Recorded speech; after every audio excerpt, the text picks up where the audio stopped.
आरक्षण द्या, असे जीव नका घेऊ. जीव अजून किती घेणार आहे तुम्ही?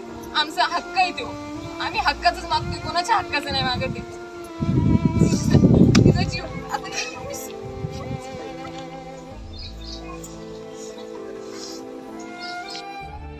भोकरदन तालुक्यातील देऊळगाव ताड येथे मराठा आरक्षणासाठी आणखीन एकाचा बळी गेला. शिव आणि संजू हिवाळे असं मराठा आरक्षणासाठी गेलेल्या रणरागिणीचं नाव आहे. यावेळी मराठा रणरागिणी गीता गावंडे यांनी पीडित कुटुंबाची भेट घेऊन त्यांना धीर देत मीडियाच्या माध्यमातून सरकारकडे हिवाळे यांच्या कुटुंबातील मुलाला शासकीय नोकरी द्यावी ही विनंती केली. मराठा योद्धा मनोज जरांगे पाटील हे सुद्धा पीडित कुटुंबाची लवकरच भेट. तुम्हाला जर जीवत घ्यायचे असतात तर मी माझ्या नाही.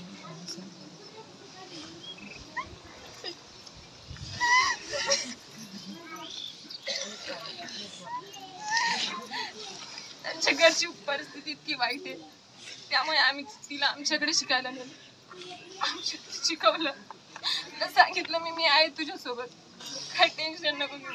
पण दीदीच्या लग्नामुळे त्यांनी वावर विकलं, त्याच्यामुळे तिला आणखीन टेन्शन आलं. ती बोली दीदीच्याच लग्नाला वावर विकलं तर माझ्या शिक्षणासाठी डबल विकावं लागेल. आणि तिची एक इच्छा होती, मी शिकून नोकरीला लागले की मी माझ्या भैयाला शिकेल, मोठं करेल, माझ्या मम्मीचे सगळे स्वप्न पूर्ण करेल, घर बांधेल, पप्पाला गाडी फेडेल, आणि तिचे सगळे स्वप्न.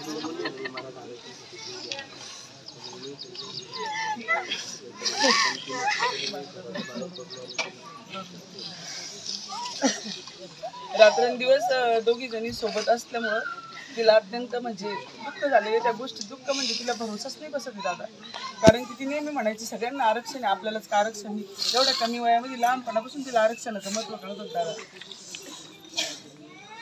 तू काय सांगशील बाळा सरकारला? बोल तू, मी आहे बोल. सरकारला माझं एकच सांगणं आहे, तुम्ही आरक्षण द्या, असे जीव नका घेऊ. जीव अजून किती घेणार आहे तुम्ही? आमचा हक्क आहे तो, आम्ही हक्काच मागतोय, कोणाच्या हक्काचं नाही मागत. तिचा जीव आता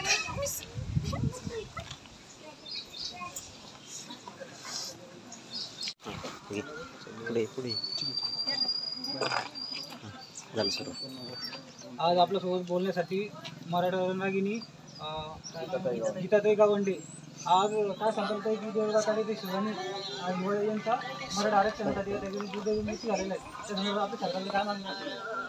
सरकारला मागणी करायला आता आमच्याकडे तर काही शब्दच बाकी नाही, कारण की आता कुठपर्यंत जर बघितलं आपण तर जवळपास 50-60 आत्महत्या लेकरांचे झालेले आहे. त्याच्यात काही मुले असतील, काही मुलं असतील. एका मार्कावरून त्यांचे नंबर गेलेले. आता यश दीदीचं कालचं उदाहरण सांगते तुम्हाला, की तिला इच्छा होती म्हणे डॉक्टर इंजिनियर व्हायची, तर तिची परिस्थिती नव्हती, 60,000 रुपये भरायची परिस्थिती नव्हती. तर अक्षर तिच्या आईला म्हणायची आपले सगळे लेकर लागते, मी का बरं लागत नाही याच्यामध्ये. रडली म्हणे ती परवा दिवशी पण. आणि नंतर तिने शेवटी काळाला हे करून घेतलं, म्हणजे सामोरं जाऊन घेतलं. तिने लेकरांना चिठ्ठी लिहून ठेवली. अक्षरशः एवढी वाईट परिस्थिती या घरादारावर आलेली आहे. मी या सरकारला जाहीर निषेध करते की यांनी जर काही तात्काळ निर्णय नाही घेतला आरक्षणाच्या बाबतीत तर आम्ही सगळ्या या महिला पेटून उठणार.